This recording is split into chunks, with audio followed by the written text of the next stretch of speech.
Gostaria que os irmãos abrissem a palavra para a gente começar no livro de Mateus, capítulo 5, verso 16. Diz o seguinte: Assim brilhe também a vossa luz diante dos homens, para que vejam as vossas boas obras e glorifiquem a vosso Pai que está nos céus. Irmãos, eu sei que vocês estão numa campanha tratando sobre cura, né? E eu creio que Deus essa noite quer falar conosco de cura de uma maneira diferente, de uma forma diferente. Né? Eu vou contar para vocês um pouquinho da nossa história, porque o Rubens é um velho conhecido de vocês. Eu sei que vocês estão acostumados com ele no encontro, no reencontro, nos cultos, mas assim, sobre mim vocês não conhecem muito. Então eu quero contar para vocês um pouquinho da minha história, porque eu nasci num lar cristão. Eu costumo dizer que eu tive o privilégio de nascer num lar cristão. Meus pais se conheceram na juventude da Igreja Batista, em Belo Horizonte, se casaram na Igreja Batista e tiveram primeiro a minha irmã, que é primogênita, Sara, e depois eu dentro da igreja. Nós fomos apresentadas. E uma coisa que eu me lembro muito, desde que eu comecei a minha primeira infância, desde criança, uma coisa que meu pai sempre dizia para mim. Meu pai falava o seguinte: Deus não tem netos, Deus só tem filhos. Então procure você ter a sua própria experiência com Deus. Por que eu digo que eu fui privilegiada? Por quê? Porque desde cedo ele plantou o temor de Deus no nosso coração. Porque isso gerou em mim uma necessidade de querer buscar Deus, conhecer a Deus e ter o quê? A minha própria experiência com Ele. Então, nossos pais foram sábios, né, meus pais. E o que eu quero falar hoje com vocês é o seguinte, que a gente tem um pai, uma paternidade, é o nosso Pai Celeste. Às vezes você não teve referência paterna nessa terra, mas nós temos um pai perfeito, e é a perfeição em pai. Por quê? Ele, em todas as áreas, diferente do pai material, né, o pai físico que a gente teve aqui, que alguns talvez não tiveram nem referência paterna. E quem teve o privilégio de conhecer meu pai, como Rubens, sabe o tanto que eu sou parecida com ele. Né, o Senhor recolheu há 2 anos, mas assim, eu sou toda meu pai. Traços do nariz, o queixo, a boca, né, característica física minha é toda dele. E o que eu quero falar hoje? Que além das características físicas que a gente herda dos nossos pais, que é a carga genética que a gente recebe do nosso pai, da nossa mãe, quando nós somos gerados, nós herdamos algumas características da personalidade do nosso pai e da nossa mãe. Vou falar hoje mais frisando o pai, porque a gente tem como referência o nosso Pai Celestial. E as pessoas que me conhecem, que conheceram meu pai, eles sabem que além das características físicas, eu herdei algumas coisas da personalidade dele também. Né? Como trato com as pessoas, afinidades por algumas coisas, gosto pela leitura. Né? Tudo que eu acho legal, que eu acho importante anotar, eu anoto, tenho bilhetinhos anotados para tudo quanto é lado. E às vezes eu me surpreendo diante de algumas situações, porque eu vejo tendo as mesmas reações que ele. Então eu vejo muito dele em mim. Por quê? Eu fui criada por ele. Né? Eu aprendi coisas com ele, eu tive convivência com ele. No dia a dia eu aprendi muitas coisas com ele. Então, todo filho carrega em si a carga genética dos pais, que é o quê? A nossa herança genética. Né? Que é a herança biológica, que é o nosso DNA. Porém, além dessas características, a gente herda a personalidade. E Deus, como nosso Pai Celestial, Ele já deu a sua característica física para nós. Como? Lá em Gênesis 1:26, que diz o seguinte, a palavra de Deus diz o seguinte, se vocês não quiserem abrir para a gente ganhar tempo. Também disse Deus, façamos o homem à nossa imagem, conforme a nossa semelhança. Tem ele domínio sobre os peixes do mar, sobre as aves do céu, sobre os animais domésticos, sobre toda a terra e sobre todos os répteis que rastejem pela terra. Então, quando Deus criou o homem, Ele já deu a nós a sua imagem e sua semelhança. E colocou em nós a sua assinatura, que é o nosso DNA. Porque entre quase 8 bilhões de pessoas que existem no planeta hoje, ninguém tem um DNA igual ao outro. Então, isso é uma assinatura de Deus em nós. dizendo que nós fomos criados por Ele, que nós somos únicos. Só que, além disso, nós temos que parecer com o nosso Pai Celestial no caráter, na nossa personalidade. Que Ele já colocou suas características físicas para nós, quando Ele cedeu sua imagem e semelhança para nós. Só que nós precisamos buscar isso. Como? Relacionamento com Ele. Voltando aqui 2 versículos atrás, em Mateus 5, a gente voltando aqui no verso 14 e 15, diz o seguinte: Vós sois a luz do mundo. Não se pode esconder a cidade edificada sobre um monte, nem se acende uma candeia para colocá-la debaixo do alqueire, mas no velador, e alumia a todos que se encontram na casa. Quando nós atentamos para esse versículo, quando Jesus está dizendo aqui o Sermão do Monte, né, nessa ocasião ele está dando as instruções para os discípulos no Sermão do Monte, ele faz uma afirmação: nós somos a luz do mundo. Então, nós temos que iluminar, nós temos que levar a palavra do Senhor, nossa vida tem que falar, e a gente não pode esconder essa luz. Nós somos a luz de Jesus, e onde nós estivermos, nós temos que ser a luz, nós temos que iluminar. E aqui Jesus ele nos dá uma instrução muito preciosa. A luz que há em nós é a vida de Jesus e ela precisa brilhar. Amém? E ela não pode ser igual ao meio, ela tem que fazer a diferença onde ela está. Cada um de nós herdamos essas particularidades do nosso Pai Celeste. E se nós herdamos o caráter de Cristo, é essa luz que nós temos que irradiar. O caráter, ele mostra quem nós somos verdadeiramente. Por quê? Aqui tem uma pequena descrição que diz o seguinte: que o caráter é o resultado do nosso temperamento natural, modificado pela instrução, pela educação, por atitudes básicas, crenças, princípios e motivações recebidas na infância. O caráter também pode ser chamado de alma, que é constituída pela mente, pelas emoções e pelas vontades. Então, nosso caráter, que é a nossa alma também, que nós podemos chamar, ele acede da nossa mente, da nossa vontade, das nossas emoções. Então, tudo é controlado pelo nosso caráter. Então, se nós temos uma emoção, né, nós sabemos que vem dela. Ela é recebida desse estímulo. Né? Se nós temos alguma vontade, também vem desse estímulo. Né? E as emoções. Em resumo, o caráter de uma pessoa ela faz referência às características morais dela. Né?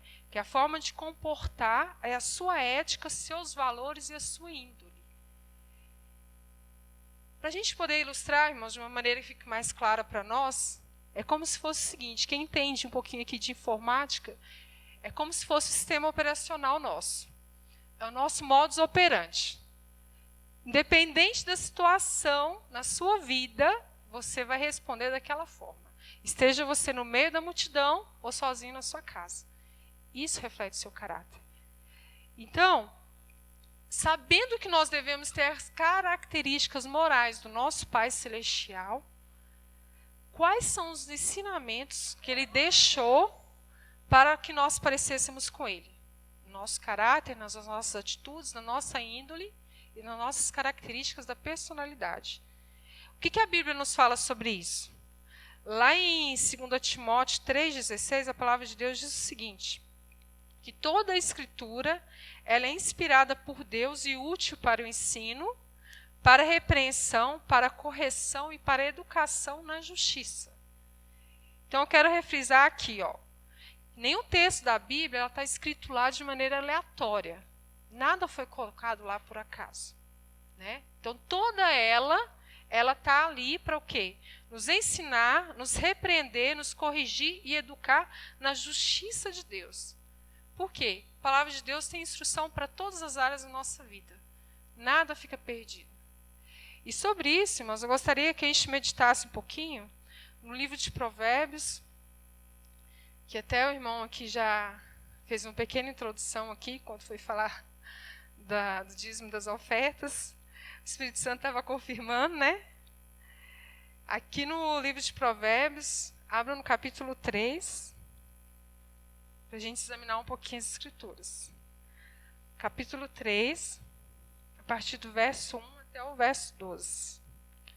diz o seguinte: Filho meu, não te esqueças dos meus ensinos, e o teu coração guarde os meus mandamentos, porque eles aumentarão os teus dias e te acrescentarão anos de vida e paz.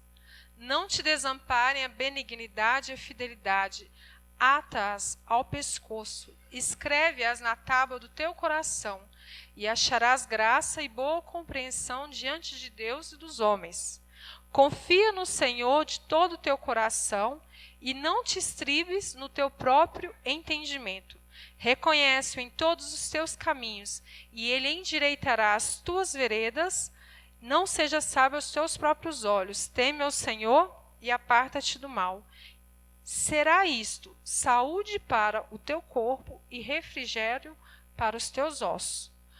Honra ao Senhor com os teus bens e com as primícias de toda a tua renda, e se encherão fartamente os teus celeiros, e transbordarão de vinho os teus lagares. Filho meu, não rejeites a disciplina do Senhor, nem te enfades da sua repreensão, porque o Senhor repreende a quem ama, assim como o pai ao filho que quer bem.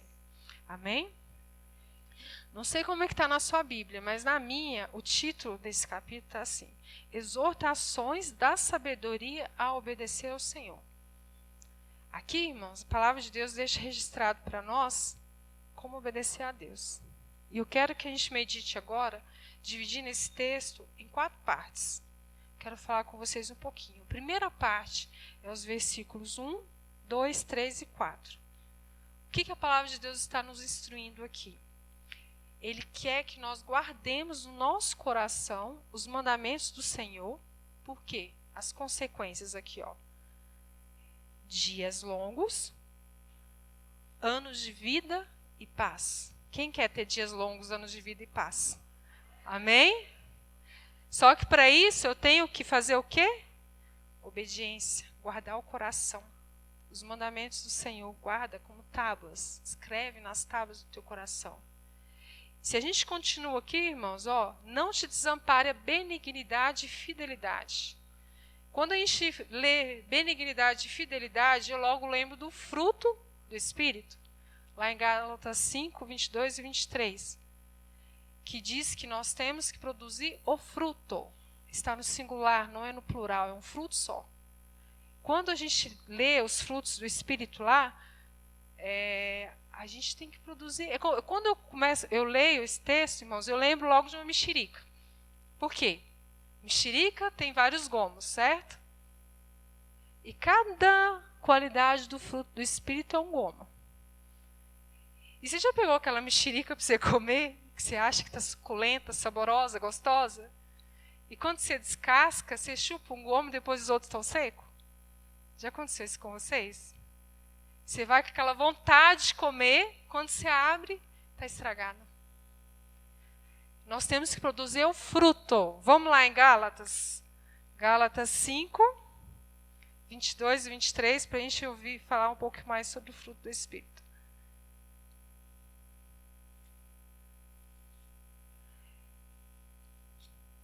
Que diz o seguinte, ó: mas o fruto do Espírito é amor, alegria, paz, longanimidade, benignidade, bondade, fidelidade, mansidão e domínio próprio. Aqui, no verso 2, 3 de capítulo 3 de Provérbios, faz referência à benignidade e fidelidade. O que é ser benigno? É a qualidade de quem é dotado de generosidade, bondade, benevolência, ser misericordioso e bondoso ao próximo. Quando você produz esse fruto, irmãos, o Senhor espera que nós produzimos o fruto, todos os 9. Paz, alegria, amor, bondade, fidelidade, benignidade, mansidão, temperança, domínio próprio, todos os 9. Mas quando nós produzimos o fruto da benignidade, né, saudável, fidelidade, a consequência, anos de vida, paz, como diz o versículo aqui, vamos lá, Provérbios novamente.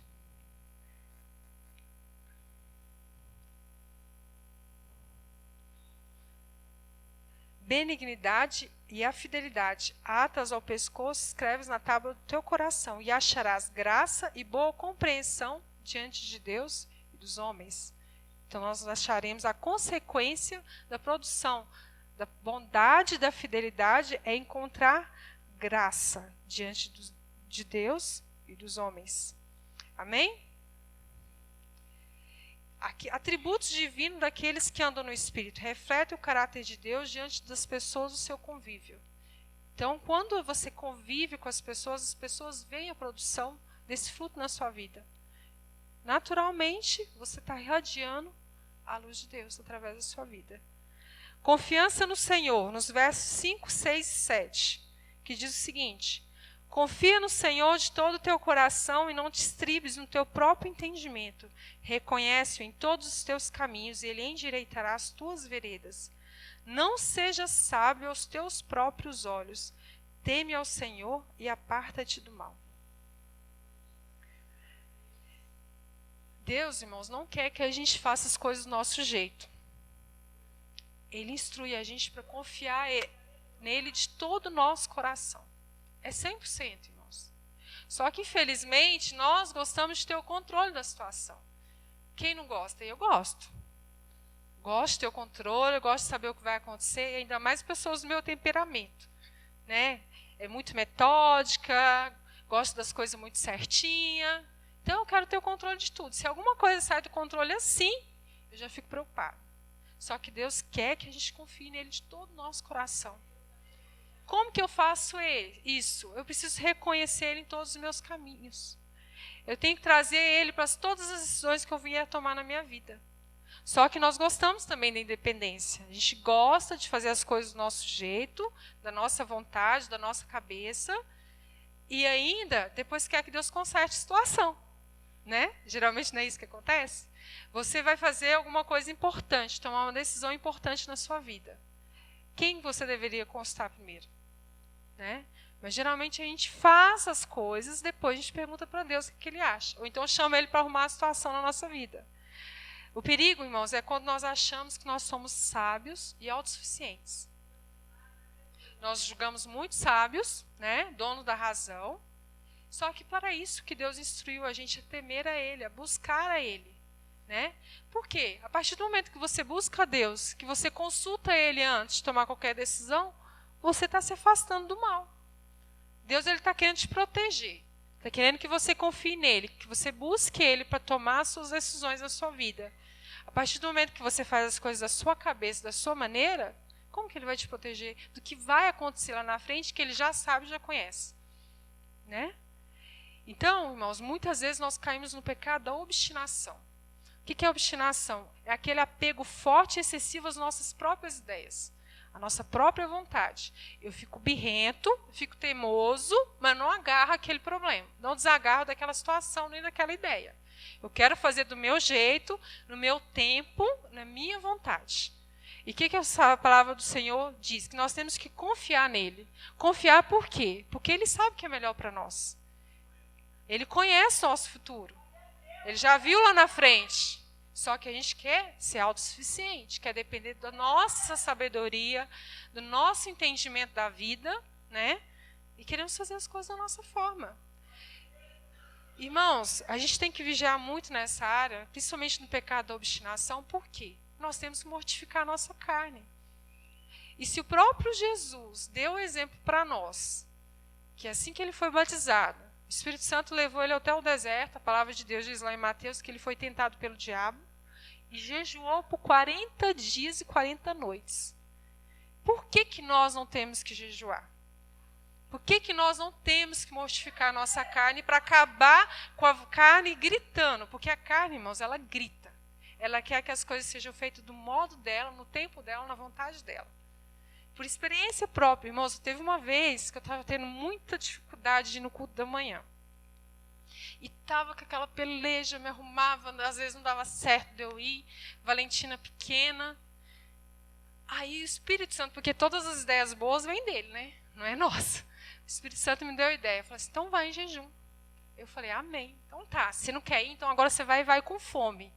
Por quê? Porque a gente tem que colocar a nossa carne no lugar dela. Porque a nossa carne quer que a vontade dela seja feita. E no momento dela, ela grita. E olha só, irmãos, quando a gente continua a leitura, no verso 8 diz o seguinte: será isto saúde para o teu corpo e refrigério para os teus ossos. A saúde aqui. A consequência de você obedecer às instruções da palavra do Senhor. Deus, Ele quer manter você saudável, Ele quer que você tenha saúde, Ele quer que você tenha refrigério nos seus ossos, mas cadê a obediência que vem antes? A gente tem que obedecer os ensinamentos, a instrução, por quê? A palavra de Deus já deixou o título aqui. Exortação da sabedoria a obedecer ao Senhor. Obedeça antes, que a consequência vem depois. Que a cura, o refrigério, o alívio na carne vem. Por quê? Você vai estar submetendo a sua vontade, a sua carne, à vontade do Senhor. Amém? Todos estão entendendo até aqui? Continuando no verso 9 e 10... aqui Deus fala sobre honra. Por quê, irmãos? Porque o reino de Deus funciona por princípios. Né? E um dos princípios do Senhor é a honra. O que a honra é? Ele reflete o caráter de Deus. O que a Bíblia fala? Mais de 104 vezes na Bíblia fala sobre honra. Nós encontramos tantas referências sobre honra na palavra de Deus e a gente tem que respeitar o que está escrito nela. Aqui ele nos instrui a honrá-lo com nossos bens e primícias de toda a nossa renda, nos versos 9 e 10. O que é honrar? Nós temos que entender. Honrar é o quê? Distinguir, fazer diferença. É você colocar o outro como primeiro. É de fazer aquela pessoa sorrir, é alegrar com ela, é regozijar. Então, Deus, ele trabalha por princípios, o reino de Deus funciona por princípios e, consequentemente, a recompensa vem. No verso 10 diz o seguinte: e se encherão fartamente os teus celeiros e transbordarão de vinho os teus lagares. Só que a gente não tem que colocar apenas aqui os nossos bens e primícias de toda a nossa renda. É em todas as áreas da nossa vida. É primícia do nosso tempo. O que nós temos dado para Deus todos os dias quando a gente levanta de manhã? Né? É o celular, o WhatsApp? É as redes sociais? Ou você tem sede de buscar Deus assim que você acorda? Você tem colocado Ele como prioridade na sua vida? Então Deus, Ele promete, Ele quer nos abençoar, só que nós temos que obedecer. E Deus, Ele trabalha por princípios. Muitas vezes nós, irmãos, nós ficamos orando, insistindo, pedindo para Deus uma área das nossas vidas, sendo que já está escrito na palavra de Deus qual é a vontade dEle.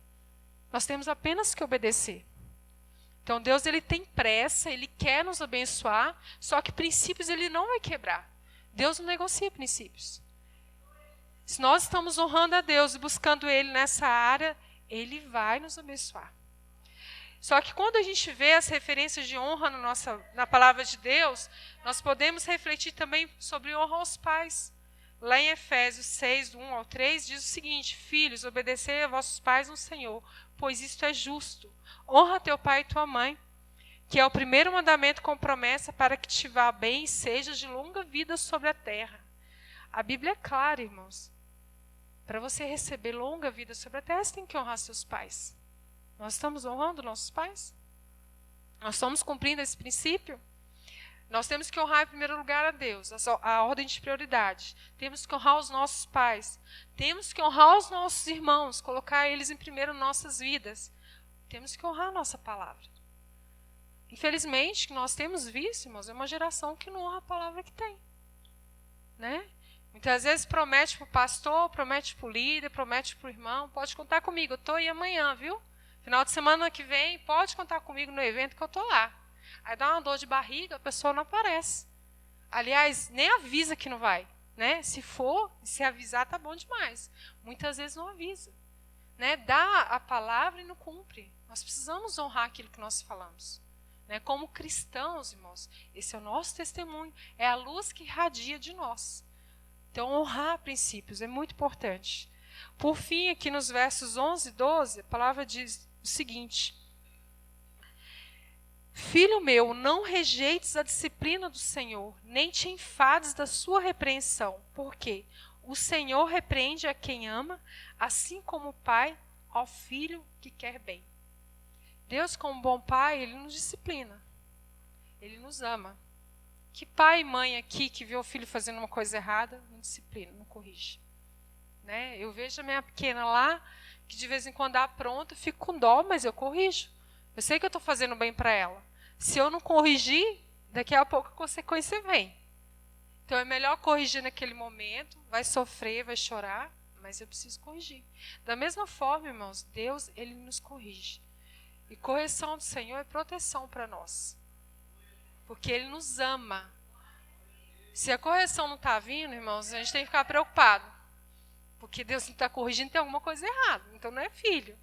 Né? E como que Deus corrige, irmãos? Ele usa a sua palavra. Ele fala conosco. A palavra dele está aí. Ele usa as pessoas, os irmãos, ele usa a autoridade sobre nossas vidas.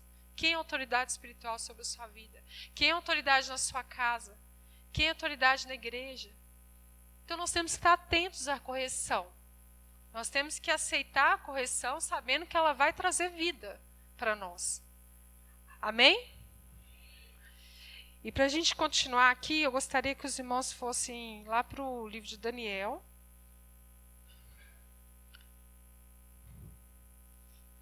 No capítulo 1.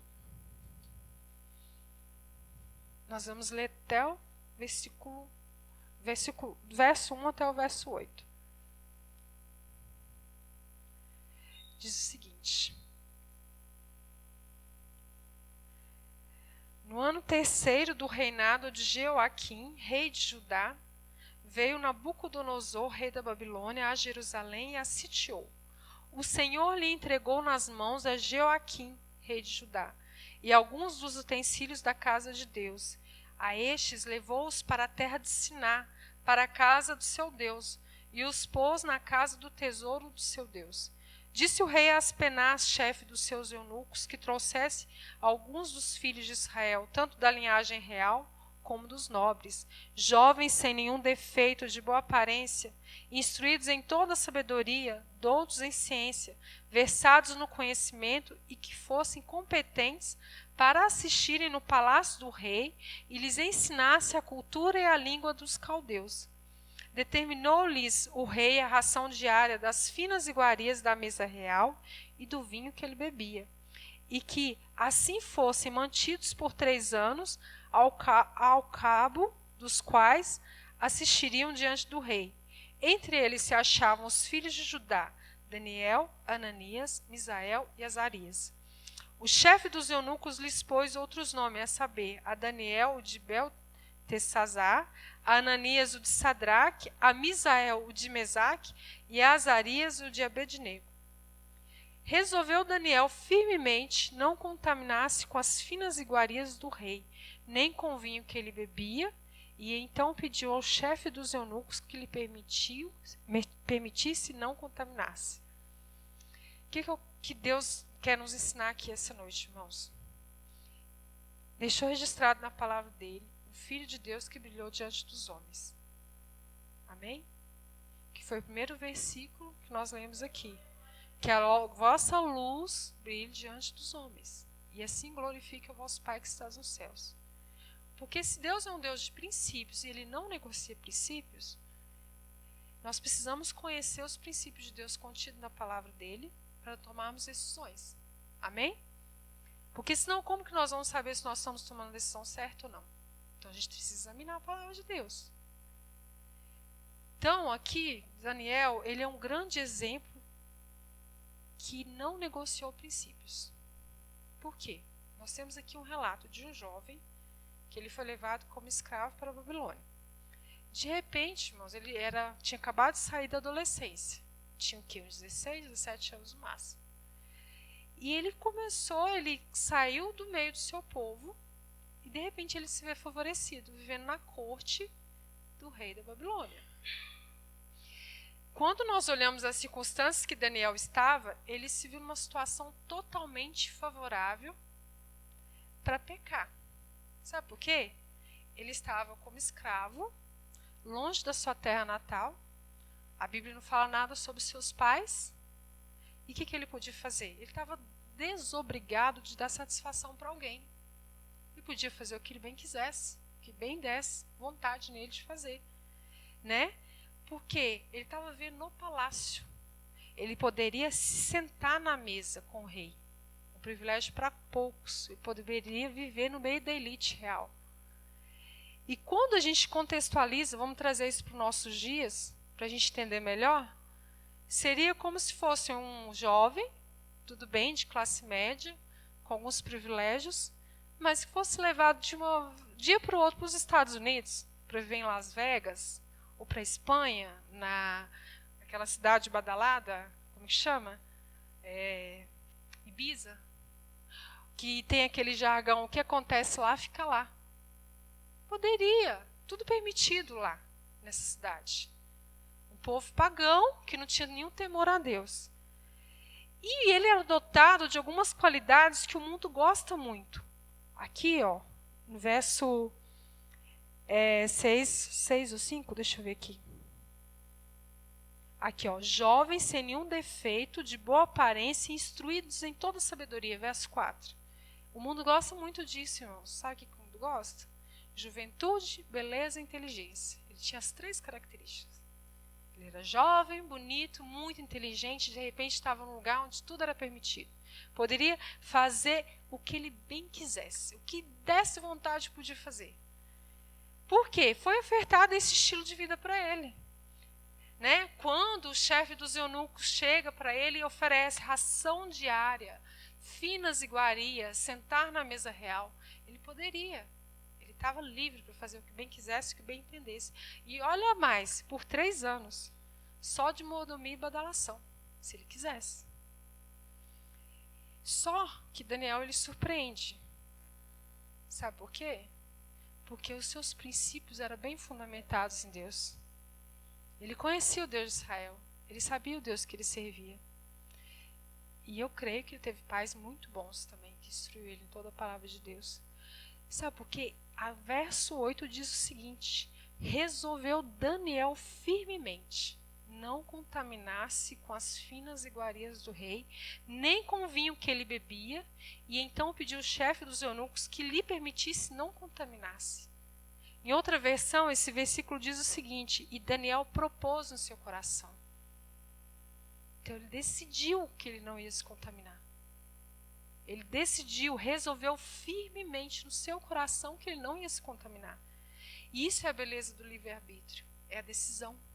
O que a gente faz com o nosso livre-arbítrio?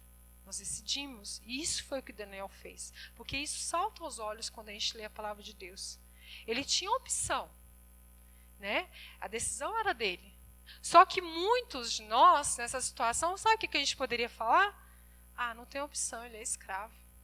Ele não tem como negociar. E se matar ele? Certo? Só que quando a gente tem princípios, irmãos, a gente decide obedecer a palavra de Deus e cumprir os mandamentos dele, sempre tem opção. Nunca vai ter apenas uma. Deus ele te abre a terceira, a quarta, a quinta opção. Porque ele teve ousadia de conversar com o chefe dos eunucos e Deus poupou a vida dele. Ele aceitou a proposta e ele não foi necessário aceitar aquela porção do rei. Ele não se contaminou. Por quê? Ele teve a decisão de fazer a coisa certa, de obedecer ao Senhor e não se contaminar. E o mais interessante disso, irmãos, é o seguinte: quando a gente lê esse versículo, nesse capítulo 1 de Daniel, a gente observa que ele não tinha garantia de nada. Ele tinha garantia de alguma coisa aqui? Ele sabia que Deus ia dar sonhos, visões para ele? Queria ser honrado na corte da Babilônia? Qual a garantia que Daniel tinha aqui? Nenhuma. A única certeza que ele tinha era obedecer. Ele sabia o Deus ao qual ele servia, ele conhecia o Deus de Israel e ele decidiu obedecer. Ele não tinha garantia de nada.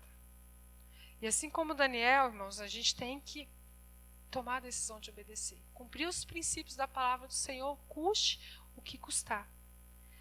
E nosso mundo que nós vivemos hoje não está muito diferente da época, não. Existem muitas ofertas nesse mundo para a gente fazer o que bem entender.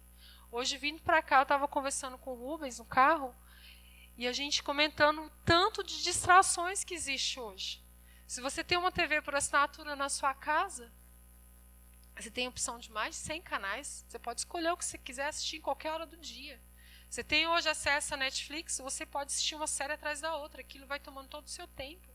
São distrações que querem nos tirar o tempo de buscar a Deus e de deturpar e quebrar esses princípios da palavra do Senhor, daquilo que é verdade nas nossas vidas.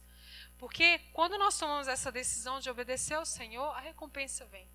A saúde na nossa alma, no nosso espírito, no nosso corpo. Porque Deus é um Deus completo. Ele não trata apenas uma área, ele trata todas. Só que Deus ele também nos quer por inteiro. Ele exige de nós obediência. Ele quer que nós entreguemos completamente para Ele. Porque Ele vai ter liberdade de atuar na nossa vida e transformar aqui de dentro para fora. E naturalmente, essa luz do Espírito Santo, que nada de bom vem de nós, vem dele, vai irradiar para o mundo. E Deus espera, irmãos, que a gente reflita a luz dele. Que nossa vida faça diferença. Que nós somos sal, nós somos luz. Nós temos que irradiar essa luz do Senhor onde nós estivermos. Fazendo a diferença na nossa casa, na nossa comunidade, no nosso trabalho, na nossa família, em todas as áreas. E nós conhecemos a história de Daniel, nós sabemos o desfecho. O que aconteceu? A luz dele brilhou tanto, que incomodou tantas pessoas, que mais tarde, já com uma certa idade, tramaram contra a vida dele e foi lançado na cova dos leões, porque ele não negociou os seus princípios. Ele estava disposto a dar vida em favor dos princípios que ele sabia, ele conhecia o Deus a qual ele servia. Então, ele é lançado nas covas dos leões, Deus o recompensa, livra ele da morte, e nós observamos o quê? Que ele recebeu o galardão do Senhor, lá em Provérbios 22:4, que é o galardão do humilde, e o galardão do humilde, daquele que teme ao Senhor, são riquezas, honra e vida. Então, esse galardão está disponível para nós também.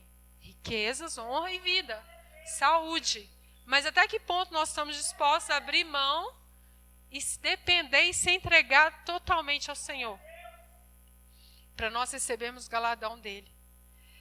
E, pastor, eu não sei quanto tempo eu tenho ainda, mas eu acho que já está no horário, né? Para encerrar, eu queria só contar uma ilustração aqui, fato verídico, de um neuropsiquiatra austríaco-judeu, chamado Viktor Frankl, não sei se os irmãos conhecem. Ele viveu no século passado, passou pelos horrores da Segunda Guerra Mundial, né? E ele acreditava no determinismo. O que é isso? Que todas as experiências que a criança tem determinavam a sua vida adulta. Só que ele foi preso pelos nazistas na Segunda Guerra Mundial, passou pelos 4 piores campos de concentração da guerra. Na Segunda Guerra Mundial, ficou preso durante 13 anos. Durante esses 13 anos, ele perdeu a esposa que estava grávida, perdeu os pais, perdeu os irmãos. E toda a crença que ele tinha sobre isso, ele caiu por terra. Por quê? Ele foi vítima de muita tortura, muito sofrimento, né? E ele chegou à seguinte conclusão num dia que ele estava preso no quarto minúsculo, nu, né? Passando fome. Toda a privação, a pior humilhação que o ser humano pode passar, foram feitas pelos nazistas na Segunda Guerra Mundial. E ele descobriu que ele chamou de a última liberdade do homem. Que por experiência própria, ele experimentou na própria pele, e essa tese que caiu foi o quê? Em meio aos horrores do campo de concentração no inverno, torturado pelos nazistas, ele descobriu um princípio fundamental da natureza humana. Entre o estímulo e a resposta, o ser humano tem a liberdade e o poder de decidir. O que isso comprova? O livre-arbítrio que Deus deu ao homem. Você tem a liberdade de usar o livre-arbítrio que Deus te deu. Você não é obrigado a fazer o que o mundo determina. Você tem a decisão de fazer a sua opção pela vontade de Deus. Ele citou a famosa frase que tudo pode ser tirado do homem, exceto uma coisa, a última de suas liberdades, escolher a sua atitude diante das circunstâncias. Um homem que passou pelas piores experiências e viveu 92 anos. Porque ele experimentou isso aqui. Ele concluiu o que a palavra de Deus já ensina. Que nós temos a opção de escolher e fazer a coisa certa. De obedecer a Deus e cumprir os princípios dele e a vontade dele. Amém? Espero, irmãos, que o Senhor tenha falado aos seus corações essa noite, tá? E eu não sei, eu vou fazer uma oração, pastor? Pode? Então, eu gostaria que você, irmãos, que que quer decidir fazer uma mudança hoje em alguma área da sua vida, não espere. Tome essa decisão hoje. Busque fazer a vontade do Senhor. Não se deixe levar pelas circunstâncias, as opções que o mundo dá. Porque Deus, Ele quer tratar. Ele quer fazer a nossa cura na alma também. Não é só no corpo, não é só no físico. Deus, Ele tem interesse em limpar aqui dentro também. Mas você tem que se entregar, você tem que obedecer, buscar fazer a vontade do Senhor. Amém? Coloque suas mãos para os céus. Vamos falar com o Senhor. Pai querido e Pai amado, nós te louvamos, Senhor querido, pela Tua palavra, Pai. Obrigado, Senhor querido, por tudo que o Senhor falou essa noite, Deus querido. Que nosso coração, Senhor, venha estar completamente rendido ao Senhor, ó Pai. A Tua vontade, Senhor querido. Pai querido, que haja mudança, Senhor, no nosso interior, Pai. Que nós venhamos, ó Deus querido, ter a Sua personalidade, ó Deus querido. Render as nossas vontades a Ti, ó Pai. Conhecer o Senhor, Deus, verdadeiramente, Senhor. Obedecer aos Seus princípios, ó Pai. A Tua palavra, Senhor. Estarmos sensíveis, Senhor, a voz do Teu Espírito Santo, ó Pai. Senhor querido, em nome de Jesus, Pai, revele, Senhor, no nosso coração, Senhor, a Tua vontade a cada dia, Senhor, e que Teu Espírito Santo, Senhor, venha completar a boa obra, Pai. Que o Senhor continue falando nos nossos corações essa noite, Pai, moldando o nosso caráter, Senhor querido, tratando, Senhor, em todas as áreas, Senhor, as mais ocultas, Senhor, do nosso ser, ó Pai querido. Que o Senhor, ó Deus, continue, Senhor, se revelando a nós, ó Pai, em nome de Jesus, Senhor. Amém.